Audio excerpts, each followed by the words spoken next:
take their time. My name is Ben Adambe. This is the City Breakfast Show. And I have Nathan and Kokwe here with a newspaper review. Good morning, people. Good morning, Bernardino. What a way to start the month. What a way to start the morning. Fresh rains. Yeah. Showers of blessing. Showers of blessing. Hopefully not showers of devastation. Because, the past week has seen some rains and some trouble. And we saw a report this weekend from Citi Newsroom on the foot of the Ibri Hill, where flooding has become very, very rampant. So let's just be careful and let's make sure we do the right things. Anyway, what are the people saying? Well, the Daily Graphic says second wave of COVID-19 likely. Ghana Health Service warns after a lot of non-compliance with safety protocols. Voter registration printing starts Wednesday and we deal with troublemakers, Minister declares at Graphic Town Hall meeting in Kumasi. All right, the Ghanaian Times, fallout from contract for sale documentary. PPA CEO's appointment terminated over conflict of interest and misconduct. Also, President promises clean Ghana as he cuts sod for 15 million euro solid waste treatment facility.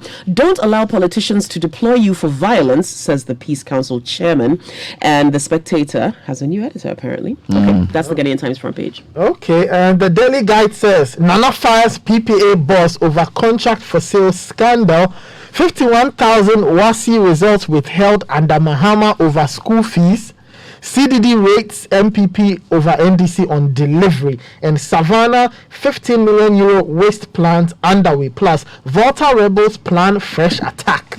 Guys, do you remember this song? You go away from me.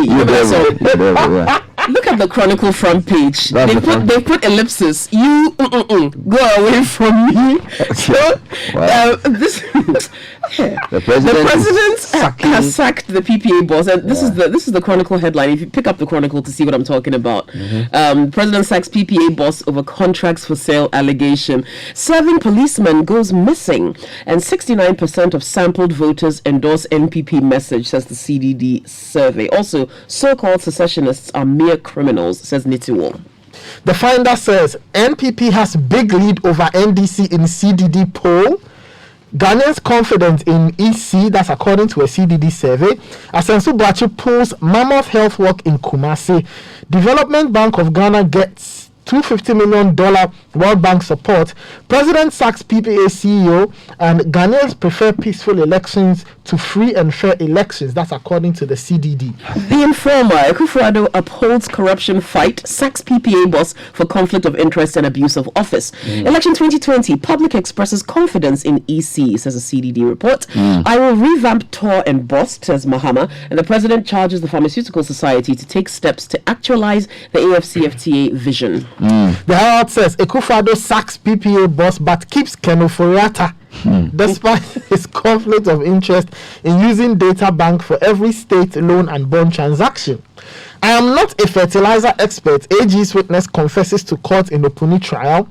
Presidency and military hide soldiers' death, and Kwabena Japan runs back to Akufo-Addo's arms. The Ghanaian Observer, 2020 elections, NPP beats NDC in new CDD survey. Also, 2020 NDC campaign comatose. Boboli Bobu boys and girls cash strapped as party financiers desert John Mahama. Savannah region gets 15 million euros solid waste treatment facility. Vote for straight dress, not skirt and blouse. And we want to create equal opportunity for tertiary education through guarantor-free loans, says the vice president. Okay, the Ghanaian publisher says you left BOST with $624 million debt. MD fires back at Mahama. Akufo-Addo sacks PPA boss for conflict of interest. Savannah region gets treatment facility. UTV suspends NDC MPP programs. Ex-MPs to be made consultants for parliament, that's according to the majority leader, and guarantor-free loans will boost access to tertiary education, that's according to Dr. Baumia. The new crusading guide, free fair 2020 elections, 64% of Ghanaians confident in EC, CDD election survey reveals. Government to transform Fumbisi enclave into an eco-zone. Stephen Ntim honored, and Savannah region gets share of solid waste treatment facility. All right, the BNFT says tax stamps are combating counterfeits aggressively. That's according to the Casa Precum boss. President Akufo-Addo unveils ultramodern Metro TV edifice. Government tasks VRA to export more power. Cocoa Life program introduces technology to boost production, and public debt likely to hit 80% of GDP. That's according to Seth Tepe. And the new publisher, Savannah Region gets share of solid waste treatment facility. Jail this man, public cry for head of PPA boss. Police officer missing after visiting plot of land, and NDC would destroy free SHS, says the education minister. Let me take you online. A few stories and angles that you haven't captured yet. citinewsroom.com. And this one is big. Shortage of LPG hits parts of central and greater Accra regions. NDC accuses EC of printing excess ballot papers to rig 2020 poll. And special prosecutor completes corruption risk assessment of a Japa deal. Meanwhile, SAC PP CEO could not explain large amounts of cash in his accounts, according to Shraj. Now, if you go to Citi Business News, telecom analyst questions government's rationale for takeover of Airtel Tigo. Meanwhile, MTN profit rises by 53% to over 1 billion from January, and Parliament approves 27 billion expenditure for next quarter. Now, if you go to myjournline.com, Ajini Boateng altered board decisions to favor his company. This is Shraj. It's NDC raises red flags of anomalies in printing of ballot papers, and EC 2020 will determine the direction of the country. This is Dr. Mahmoud Bawumia. If you go to Star News, LPG tanker drivers are divided over the strike. Meanwhile, Fulanis are Ghanaians, they deserve better. This is Mahama. Also, we've never seen computers before. Kohia JHS students and former Council of State member dead. Now, let me just remind you, the elections all over Africa this morning, if you go to the East African, it says Magafuli wins vote by a landslide. Now, his main challenger, guess what percentage he got? 18. We'll bring up 18, but you didn't get. He got 13%. So Magafuli delivered 80-something%. So his main contender got 13% of the vote. Wow. That's Magafuli. Now, if you go to the BBC, Biden and Trump crisscrossed the US as vote nears. Meanwhile, we're also told that they are trying to shore up votes before the final day. That's the main story on both CNN and the BBC. Let's get into the details. I think the PPA story is the big story for the morning. Okay, it's on the front page of the Daily Guide, and it says Nana fires PPA boss over contract for sale scandal. The president, Nana Akufo-Addo, on Friday acted swiftly by firing Public Procurement Authority Chief Executive Ajeni Boateng over allegations of conflict of interest in the contract for sale scandal. Now, A.B. Ejie, as is popularly known, was suspended by the president last year pending investigation by Shraj into an allegation of conflict of interest leveled against the PPA boss. It followed the contract for sale expose put together by journalist Manasseh Azure Awuni, highlighting alleged procurement misconduct, which has sparked a heated debate. In terms of angles, the Chronicles angle is pretty interesting. He says, "You devil, go away from me." I think they basically say he's bad news for the president in an election time like this. So that's the headline they use. But if you go to citinewsroom.com, the angle is that he couldn't explain large amounts of cash in his account. This is according to Shraj. Now, according to the Commission on Human Rights and Administrative Justice, the SAC CEO of PPA, Ajini Boateng, has not been able to explain the source of large volumes of excess wealth that passed through his bank accounts. Mr. J was investigated by Shraj for corruption and conflict of interest after he was accused of sidestepping procurement processes for personal gain. He was captured in an investigative piece put together by freelance journalist Manasseh Azure Awuni in 2019. The president subsequently referred the corruption aspect of the case to the Office of the Special Prosecutor to probe, and that of conflict of interest directed to Shraj. Mr. J was earlier suspended in August 2019 and was sacked by the president on Friday, October 30. Now, just in terms of other angles, my journalist's angle is that yes, he altered board decisions in favor of his company. Still from Shraj, this story says that the Shraj says they established that Mr. Ajini Boateng unilaterally altered board decisions to favor Talent Discovery Limited. This is his company which had been disqualified from a bid process. The revelation is contained in the decision of Shraj, which urged the president to sack Mr. J from office. So, Koku, I don't know if you have any other angles on this. We've pretty much covered it. Okay. Again, it's in the Chronicle, it's in the Times, in many papers. Yes. But we can talk about what the president has been doing as far as another solid waste treatment facility. So the president promises a clean Ghana as he cuts sod for Savannah Region's 15 million euro solid waste treatment facility.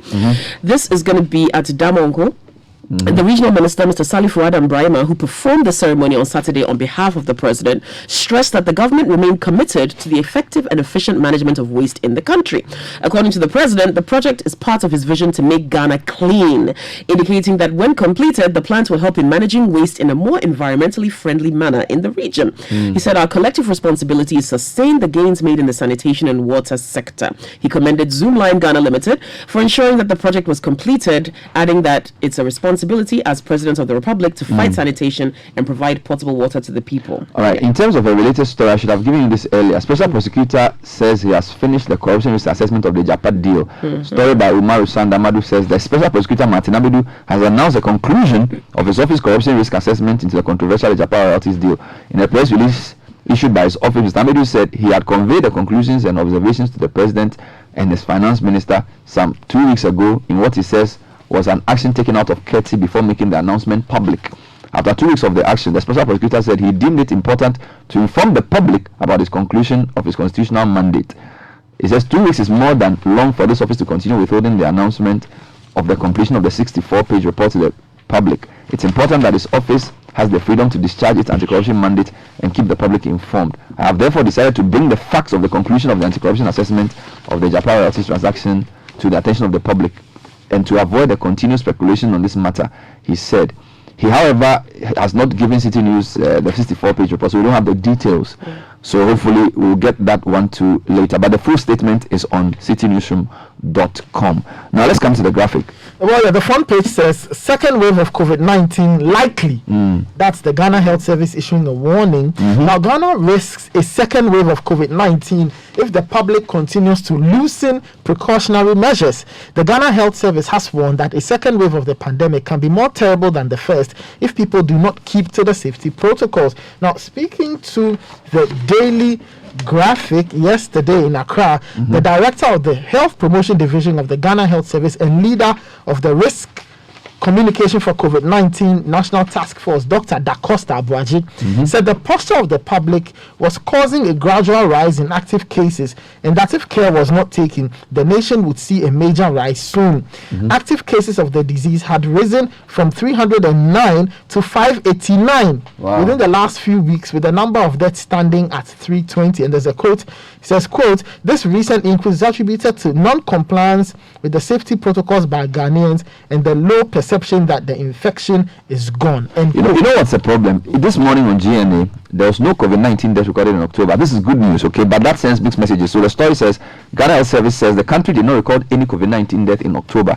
It said the updated COVID-19 related deaths announced were not recent, but it was as a result of an ongoing COVID data reconciliation being done in all regions to usher in the next phase of measures to tackle the pandemic. So that is good, but it sends mixed message. Then there's a report from WACBIP, which is the West Africa Center for Cell Biology and Infectious Pathogens, the guys who discovered the fact that our version of SARS-CoV was similar to what was from China.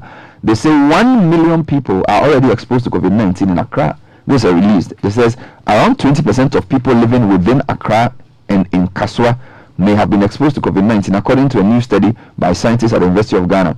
The study, which was led by scientists at the West African Center for Cell Biology and Infectious Pathogens, WACBIP, in collaboration with their colleagues at the Muguchi Memorial Institute of Medical Research, found that significantly more people have been infected by SARS-CoV-2, the virus that causes COVID-19, than Ghana's 47,991 confirmed cases would suggest. The study was conducted in public places including municipal markets and lorry stations in Accra and Kaswa, shopping malls in Accra, and COVID-19 testing centers and other research institutions and health centers in Accra. Overall, 1,305 consenting individuals participated in the poll. We'll discuss this later on. But the antibody test they use suggests that more people may have had the virus, although it may not have manifested in symptoms. So that's the main story there. All right, let's see what the CDD is saying. A pre-election survey conducted by the Ghana Center for Democratic Development, or CDD Ghana, has revealed that members of the Ghanaian public have expressed confidence in the Madam Jean Adukwe Mensah-led Electoral Commission, EC, to deliver a credible election come December 7th. The findings also highlighted the high level of confidence and trust the Ghanaian public has for the police, the military, and the media in ensuring that nation goes through credible, transparent, and violent-free elections. And now, this is how they did it. They randomly sampled about 2,400 adult citizens across regions and urban rural areas in proportion to their share in the national adult population. They did face-to-face interviews conducted in the language of the respondent's choice. Okay. There was a standard English questionnaire, but it was translated to Chi, Evegan, Dagbani, Dagare. And what are the main findings? The main findings were that, again, there's a lot of confidence in the media, in the police, and in the Electoral Commission. There's broad confidence in the integrity and competence of the EC and its ability to deliver free and fair elections. They said the level of preparedness and other election-related state and non-state agencies are adequate. The Ghanaian commitment to the ballot box remains strong, that people believe elections do matter and their votes will make a difference. There's a lot in it, so, and I think other papers have captured it as well, but this is the Informer's take on it. Well, if you go to page 16 of the Daily Graphic, the Ashanti Regional Minister, Mr. Simon Osei Mensah, has issued a stern warning to miscreants who intend to foment trouble and create a sense of insecurity in the region to desist from it because they will not be spared. He said the regional security apparatus will deal with such people according to the law without fear or favor, irrespective of their political affiliations, and was speaking at the launch and maiden edition of the Corporates in Ghana Peace Campaign Project, an initiative of the Graphic Communications Group in collaboration with the Spring Council. Let me give you more information now. Gas shortage hit parts of Accra. This story is on citynewsroom.com. Jonas Nyabo reporting that parts of Greater Accra and central regions have been hit by an acute shortage of liquefied petroleum gas. The situation has left consumers who depend on LPG for domestic and commercial industrial use stranded. Some residents who spoke to Citi News said the shortage, which started on Wednesday, October 28, is taking a toll on them. One customer said this was the first time he was experiencing such a shortage of fuel at the Awudome gas station where he regularly bought gas. Now, then on Star News, there's another angle to the story that says LPG tanker drivers are divided over the strike. And it says there are reports of partial shortage of LPG products over the weekend. Now, it says that the union... this follows a decision of some aggrieved tanker drivers to lay down their tools over industry-related issues, including their welfare. The union, a few weeks ago at a press conference, accused officials of MPA of conniving public officers and police to harass them on the roads. The drivers also wanted approval for more than 80 applications submitted to the MPA to enable them construct LPG stations.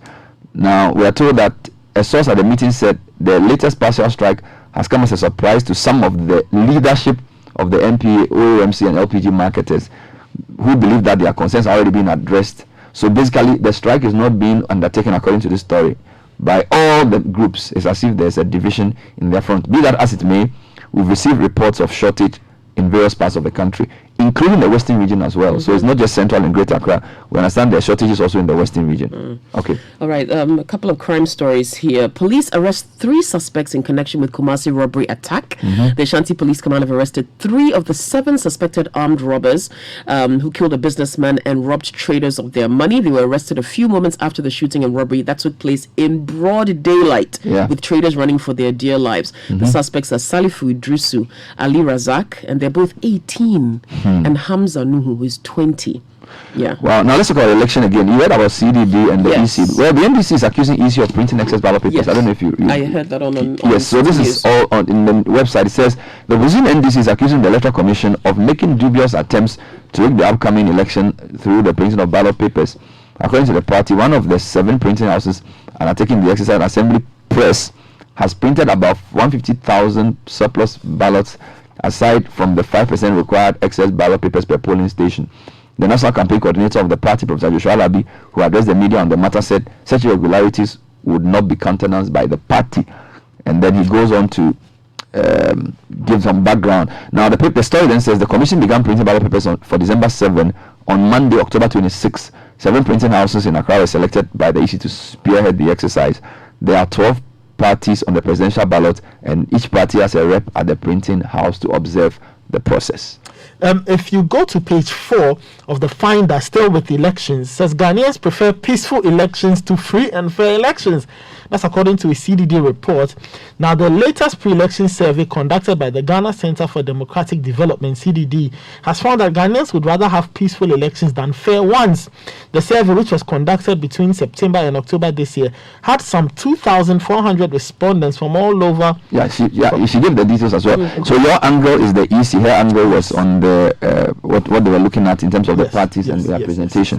Okay, let's move abroad. Let me give you a story from East Africa, which I thought was interesting. So Magafuli wins by a landslide. This is the East African, and the story is saying that his main challenger, the Chadema party candidate Tundu Lissu, got 13% of the vote. So that's the story. Now, this is very interesting. Is anyone contesting it? Is anyone protesting? Or is like, Charlie, man pass man? The democracy in various parts of Africa is not the same. Charlie, you see the one we do here. So, meanwhile, we are told Tanzania police arrest 37 over poll-related chaos. So, vehicles belonging to the CCM candidate were set ablaze, and 2 houses and 3 vehicles were also destroyed in this particular situation. As we speak now, okay, let me just give you the story. It says Tanzania President John Magufuli won a resounding election victory Friday with 84% of votes in the poll. His main rival said was riddled with irregularities such as ballot box stuffing. Ballot box stuffing still happening in 2020. Magafuli's main challenger, the Chadema party candidate Tundu Lissu, 52, got only 13% of the vote after denouncing widespread fraud, intimidation, and oppression of the opposition. The commission declares John Magufuli of CCM, Chamacha Mapinduzi, who garnered the majority of votes as the winner of the presidential seat, said Commission Chairman Semistocles. This is like a Greek name, Semistocles Kaijage. Voter turnout was 50.7% for more than the 29 million voters, with over 260,000 votes declared invalid. No final results were given for the parliamentary results. However, Magafuli's ruling CCM had earlier won all but 2 seats, with around 200 of 264 parliamentary seats announced. In 2015, Magafuli got 58% of the vote, and in his re-election, he's got like 84%. In the next election, you get 110. You get 110%. Oh, wow! Anyway, that's what. Asamoah Gyan is back. Where? In the Ghana Premier League. Legon City. Legon He didn't come to Hearts?